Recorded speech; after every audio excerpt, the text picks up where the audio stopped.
Welcome to Gas and Watts. Today I'm going to show you how I changed my front upper control arm, so by the end of this video you too will be able to do it at home by yourself. Get our package! Let's see what we have inside.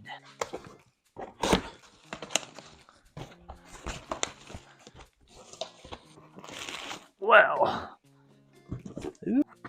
Does this just slide? Yep, it does.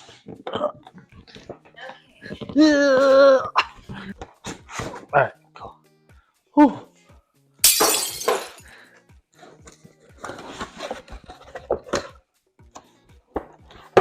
Ah, more stickers. Ooh, get out.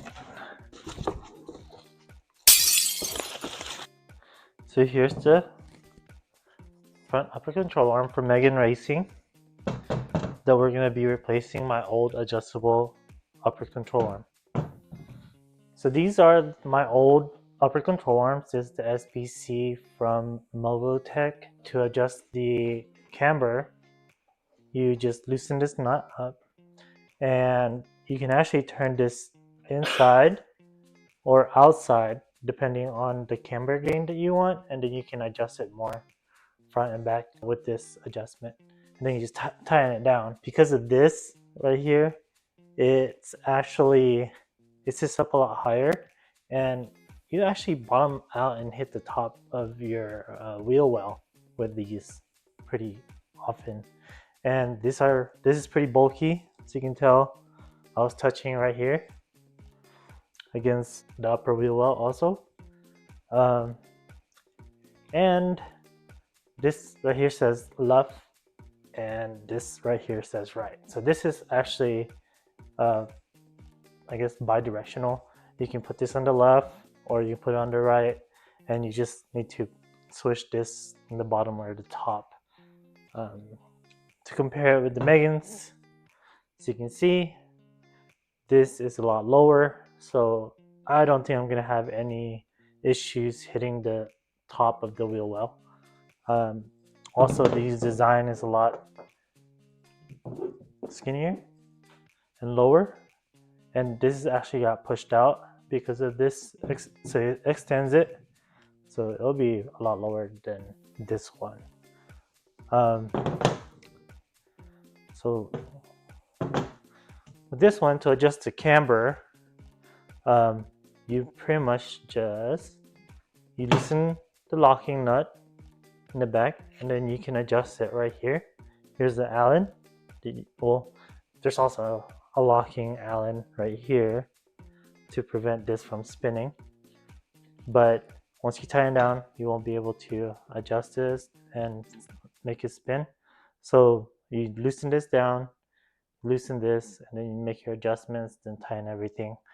The thing that I did notice with this is that you can't have as much negative camber compared to this, which hopefully I can get my wheels to fit, because I am running a lot wider wheels in the front.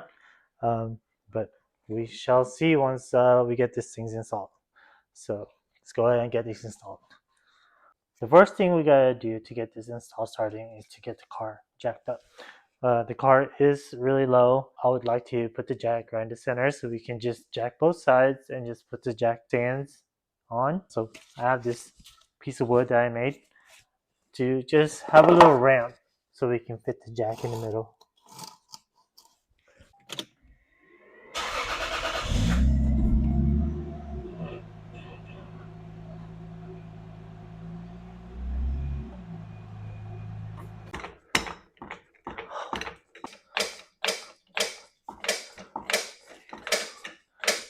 Get my workout in today. All right.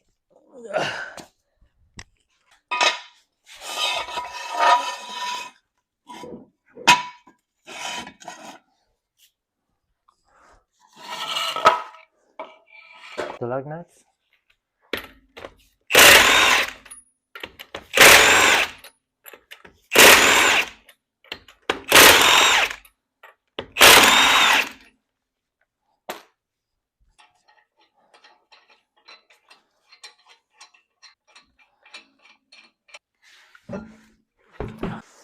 Put this wheel under for extra protection. Oh, it's too low. Never mind.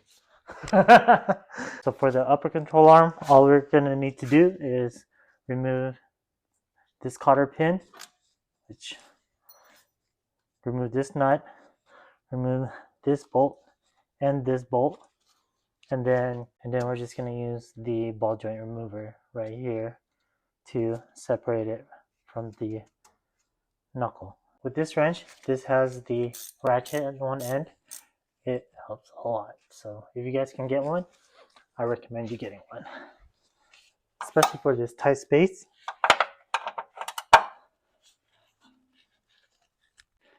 This is too tight. I'm gonna need to use a ratchet. Damn.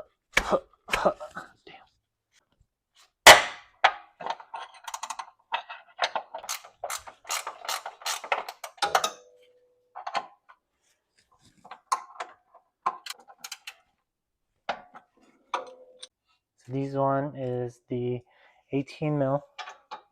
Good. And ball joint remover. Just slide it in. Tighten it down. Alright. It didn't pop.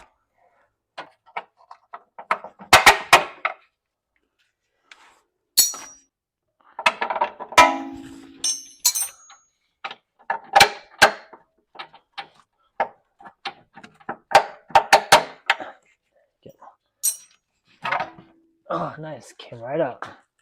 Alright, with the new one, the old one, line it up. And it looks like the Megan is more outer, which means positive camber compared to my old setup. When you're trying to add positive camber, you just loosen the lock nut and adjust this, and as you can see, it is moving out. So that's gonna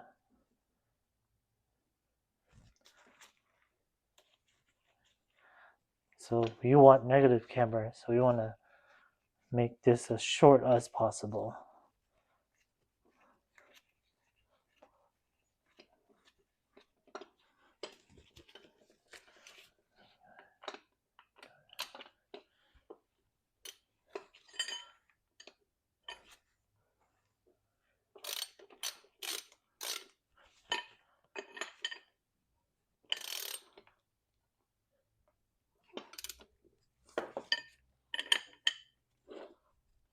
All the way short as possible. You can see that they're still able to move, right?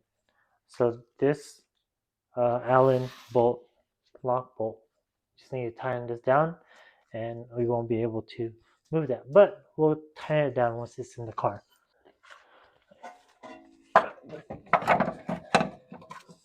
Line it up. No.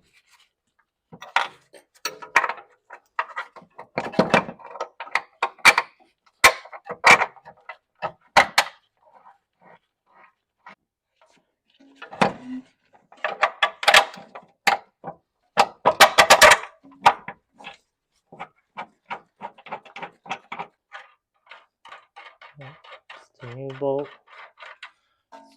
Like that. Put the knuckle in.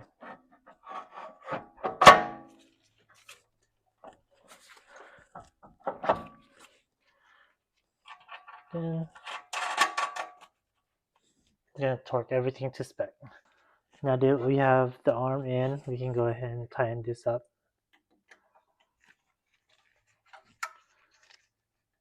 And this is a 3 mil Allen.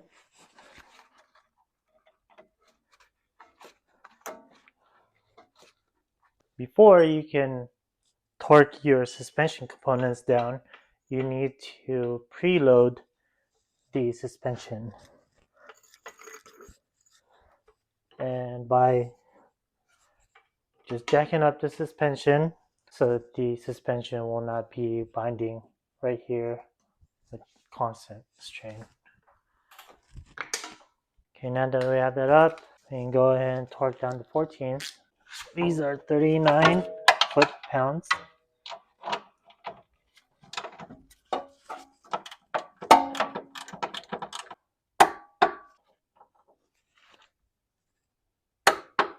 This 17 is 64 foot-pounds. Now you put the cotter pin in.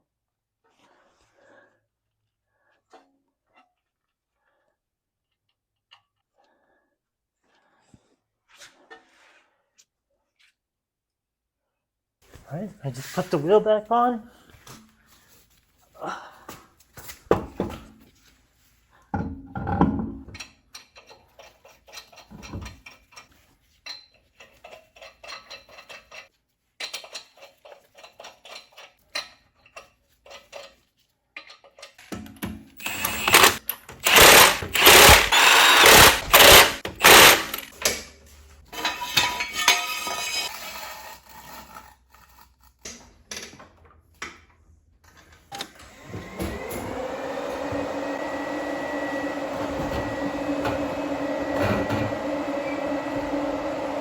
Now tie in the lug nuts to 76 foot-pounds of torque.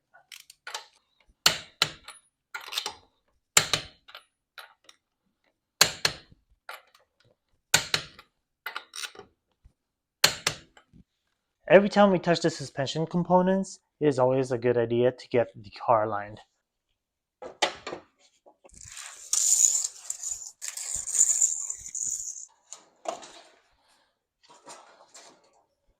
So I'm not going to get into alignment in this episode, but after adjusting the toe, you can see here that the camber is at negative 2.5 compared to the previous setup, which was negative 3.3. That is the install for the Megan Extreme Low Upper Control Arms. I hope you guys found the information helpful if you're going to choose between the Megan Extreme Lows or the SPC upper control arms. The Megans are more expensive, but it does seem like a lot easier to adjust. You can really fine tune it a lot better. I have ridden this already, and definitely it has plenty of clearance, unlike the SPC from the top. So did not hit the upper wheel well anymore. I still haven't tried to put my bigger wheels on, so I don't know if it's gonna fit yet, but we shall see. I hope you guys enjoyed this episode, and please like and subscribe. See you.